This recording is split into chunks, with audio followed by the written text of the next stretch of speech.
Halo guys, berjumpa kembali di channel Smart Solusi, wadah segala solusi kreatif, cerdas, dan bermanfaat tentunya. Berjumpa kembali Bapak Ibu Saudara di Smart Solusi, channel yang sangat menarik sebagai wadah solusi di berbagai masalah untuk kita semua. Jadi Bapak Ibu Saudara, di perjumpaan kali ini kami tentu berdoa untuk Bapak Ibu Saudara, mudah-mudahan Bapak Ibu Saudara dalam lindungan Tuhan Yang Maha Esa selalu diberikan kesehatan, keselamatan, dan kebahagiaan Bapak Ibu Saudara menjadi kebahagiaan kami. Demikian juga mudah-mudahan kebahagiaan kami menjadi kebahagiaan Bapak Ibu Saudara. Ya. Baik Bapak Ibu Saudara, pada kesempatan kali ini di materi Smart Solusi kali ini terkait dengan jarak tanam, karena ini akan menjadi sangat bermanfaat untuk Bapak Ibu Saudara saat akan melakukan usaha budidaya alpukat ya. Kita berharap budidaya alpukat yang Bapak Ibu nanti lakukan atau kembangkan itu bisa menjadi jenis alpukat yang memang produksinya luar biasa besar, banyak, dan sesuai dengan keinginan saat Bapak Ibu melakukan penanaman.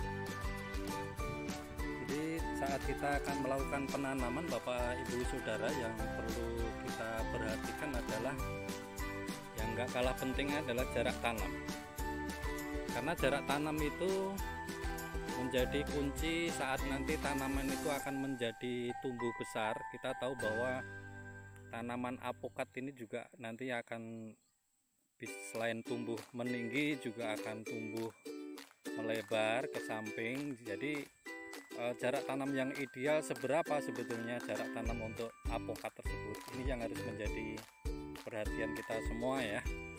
Terlebih jarak tanam itu tidak bisa digeser atau tidak bisa dirubah atau akan mempengaruhi apabila memang itu kita paksakan kita rubah menjadi ukuran tertentu apabila tanaman sudah ditanam. Jadi ini menjadi hal yang pokok tensi ini ya, beresiko di saat produksi Bapak Ibu nantinya. Jadi ini akan menjadi konsen kita atau menjadi pertimbangan kita saat melakukan penanaman awal alpukat ya Bapak Ibu Saudara. Seperti yang kita lihat sekarang ini di pertemuan kita kali ini sudah dilakukan penanaman alpukat ya, dengan jenis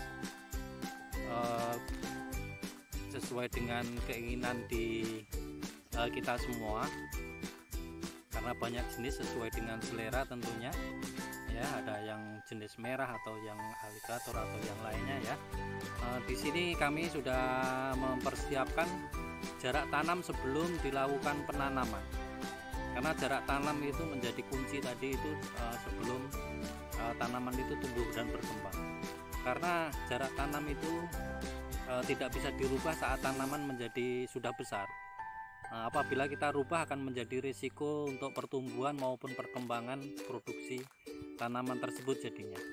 Jadi yang lebih baik memang kita aturkan jarak tanam itu dari saat ini atau sebelum Bapak Ibu melangkah untuk melakukan penanaman alpukat. Jadi harus benar-benar benar gitu atau sesuai dengan kultur teknik yang diinginkan. Jadi tidak salah di saat ini Bapak Ibu Saudara memperhatikan. Jadi di sini sekali lagi untuk jarak tanam akan kita kupas habis seperti apa dan yang cocok seperti apa, itu mudah-mudahan nanti dapat menjadi gambaran Bapak Ibu sekalian untuk memilih atau menentukan gitu ya. Jadi untuk jarak tanam alpukat itu perlu kita atur seperti yang kita lihat ke sana. Ini arah matahari itu ya, tenggelam dan terbit, arah utara barat ya. Kemudian ini juga kita lihat di sebelahnya itu juga ada tanaman baris tanaman ya, itu arah utara selatan ya. Jadi yang lurus ini yang perlu kita perhatikan, seberapa sebetulnya jarak tanamnya, kemudian arah mana sebetulnya jarak tanam itu lebih tepat, yang lebih lebar itu yang mana, kemudian yang lebih sempit itu yang mana. Atau apabila Bapak Ibu akan menanam dengan jarak tanam yang sama, itu juga dipersilahkan antara lebar jarak baris dengan jarak antar tanaman, dipersilahkan. Untuk yang kita perhatikan bahwa cahaya matahari itu akan bergeser dari timur ke barat ya. Jadi cahaya matahari itu yang sangat diperlukan untuk tanaman, sehingga itu yang menjadi patokan kita untuk melakukan kultur tenis atau pertimbangan dalam melakukan budidaya apokat ya. Karena jenis apokat ini tentu juga pertumbuhannya memerlukan cahaya yang cukup. Cahaya yang cukup itu sumber dari cahaya matahari tentunya, karena saat melakukan fotosintesis itu juga akan menggunakan cahaya matahari. Hasil fotosintesis atau pengolahan di daun tanaman tersebut akan digunakan untuk produksi pertumbuhan tanaman, maupun nanti juga akan memproduksi buah-buah yang Bapak Ibu inginkan. Yang kedua juga dengan mengatur jarak tanam itu juga akan memudahkan Bapak Ibu dalam perawatan nanti, karena apabila keliru pengaturan jarak tanam, nanti tanaman itu juga karena selain tumbuh ke meninggi juga akan tumbuh ke samping, kanan kiri ya, depan belakang gitu. Maka saat nanti Bapak Ibu melakukan penanaman juga akan cukup kerepotan apabila jarak tanam tersebut terlalu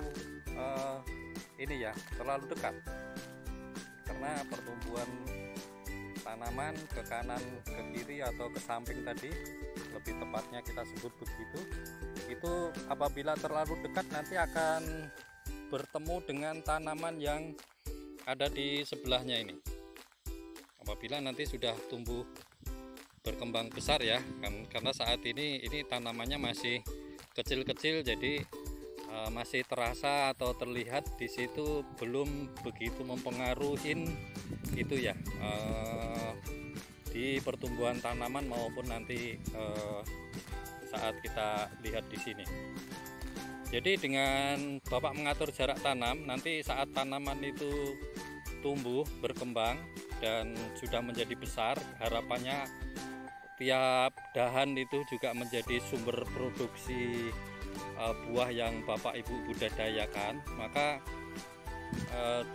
dahan maupun tadi cabang-cabang yang berkembang itu sebaiknya juga tetap dipertahankan agar ranting cabang tersebut memberikan produksi buah apokat ya.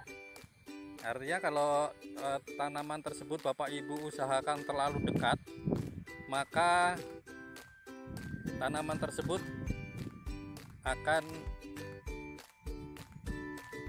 dahan-dahan atau itu sebagian dari tajuknya akan saling bertemu, sehingga dengan tajuk yang saling bertemu tersebut tanaman akan tidak bisa melakukan fotosintesis atau pengolahan bahan makan untuk pertumbuhan maupun untuk produksinya ya. Akhirnya di situ justru akan mengakibatkan pertumbuhan tanaman atau serapan atau ketersediaan untuk tanaman dari produksi fotosintesis juga nggak maksimal gitu. Nah, terkait itu jadi Bapak Ibu Saudara harus mengatur jarak tanam dari saat awal merencanakan ya, karena itu menjadi kunci tanaman tersebut akan tumbuh berkembang ya. Jadi jarak tanam yang ideal berapa? Jarak tanam yang ideal coba kita tampilkan di layar ini ya Bapak Ibu Saudara sekalian, dapat kita coba pelajari sehingga mudah-mudahan nanti menjadi bekal Bapak Ibu kita semua dalam melakukan penanaman budidaya alpukat. Jadi ada pola tanam atau jarak tanam standar yang biasa digunakan atau umumnya digunakan dalam mengusahakan budidaya alpukat, yaitu menggunakan jarak tanam 7x7. Nah, kenapa kok kita menggunakan 7x7 ini dikatakan standar? Karena tadi seperti yang di awal kami sampaikan bahwa tajuk juga pertumbuhan vegetatif generatifnya si tanaman alpukat itu menjadi pertimbangan. Sisi lain bahwa dengan ukuran jarak tanam 7x7 itu kita dapat mengusahakan tanaman itu dalam 1 hektar kita memperoleh 200 pokok, artinya cukup ideal juga untuk memperoleh produksi yang baik di pola tersebut. Kemudian yang penanaman yang kedua, pola yang kita katakan pola tanam yang rapat ya, yaitu pola tanam dengan ukuran 5x7. Nah, di jarak tanam yang ukuran 5x7 ini tentu juga akan kita peroleh jumlah pokok yang lebih banyak, dan jarak ini juga masih cukup ideal karena jarak tanam tersebut masih mempertimbangkan untuk faktor pencahayaan tanaman untuk saat produksi negatif generatif maupun produktif. Sementara untuk jarak tanam berikutnya adalah jarak tanam yang lebih rapat lagi, yaitu menggunakan jarak tanam 4x6. Dapat kita peroleh jumlah populasi tanaman dalam 1 hektar lebih banyak ya, sekitar 400 pokok, sehingga dengan jumlah tersebut juga diharapkan produksinya juga lebih banyak. Tetapi yang perlu diperhatikan adalah untuk pengelolaannya harus lebih ekstra. Ini tentu sesuai dengan pertimbangan Bapak Ibu Saudara, lahan yang mau diusahakan itu lahan yang seberapa, dan Bapak Ibu pengen menanam jumlahnya berapa dengan jarak tanam tersebut, karena itu menjadi bagian pertimbangan saat Bapak juga mengusahakan lahan. Karena lahannya sempit, pengen akan berproduksi tanaman yang banyak, ya tentu Bapak Ibu akan menghitung-hitung mungkin akan menggunakan jarak tanam yang tidak terlalu lebar gitu, sehingga nanti tanaman tersebut juga bisa banyak jumlah pohonnya. Kemudian tinggal Bapak mengaturkan bagaimana skenario cara budidaya perawatannya, kan harus mempersiapkan ke sana. Atau Bapak lahannya yang diusahakan ternyata cukup besar, luas, sehingga Bapak juga bisa mengatur jarak tanam yang ideal di situ sesuai dengan keinginan Bapak gitu. Artinya di situ nanti tanaman juga nggak perlu perawatan yang intensif saat melakukan perawatan, sehingga dahan-dahan atau itu cabang-cabang yang diinginkan untuk berproduksi itu dapat memberikan nilai tambah atau dapat memberikan peningkatan hasil di tanaman tersebut. Jadi terkait dengan jarak tanam disesuaikan dengan kebutuhan lahan Bapak Ibu sekalian ya. Kemudian juga disesuaikan dengan jenis tanaman yang Bapak Ibu usahakan. Juga yang dipertimbangkan adalah nantinya juga cara perawatan Bapak Ibu lakukan nanti, karena itu akan berkaitan erat dengan hal tersebut. Sehingga sekali lagi Bapak Ibu saudara sekalian, itu akan menjadi pertimbangan-pertimbangan. Juga luasan lahan yang Bapak Ibu usahakan itu menjadi bahan pertimbangan-pertimbangan agar nanti benar-benar Bapak Ibu sudah siap seperti apa yang idealnya Bapak pilih gitu. Yang penting Bapak akan memilih, Bapak memiliki lahan, dan Bapak akan mengusahakan, dan Bapak sudah memahami cara budidayanya, kemudian Bapak juga sudah memahami karakter dari tanaman tersebut, ya, lebar dahannya berapa, tajuknya berapa, cara budidaya seperti apa, itu yang nggak kalah pentingnya, sehingga Bapak benar bisa mengusahakan tanaman tersebut sesuai dengan luasan lahan yang Bapak miliki, juga keinginan dari produksi yang Bapak usahakan juga sesuaikan dengan jenis tanaman yang Bapak usahakan. Demikian yang dapat kami sampaikan, semoga bermanfaat di jarak tanam kali ini, dan mudah-mudahan ini menjadi solusi yang terbaik untuk Anda sesuai dengan luas lahan yang Bapak usahakan, juga dapat menjadi solusi bagaimana Bapak memilih jarak tanam yang tepat dalam mengusahakan budidaya apokat tersebut. Mudah-mudahan materi kesempatan kali ini bermanfaat dan menjadikan inspirasi di Bapak Ibu Saudara.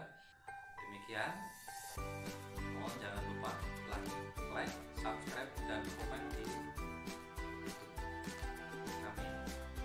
Kebahagiaan kami adalah kebahagiaan Bapak, dan kebahagiaan Bapak menjadi kebahagiaan kami. Doa kami mengiringi Bapak, mudah-mudahan like, subscribe, juga share Bapak Ibu Saudara menjadi doa bagi kami. Terima kasih, sampai berjumpa kembali di materi berikutnya. Sampai jumpa di video selanjutnya ya guys. Semoga kita semua dalam kebahagiaan, kesehatan, dan keselamatan selalu. Bye bye.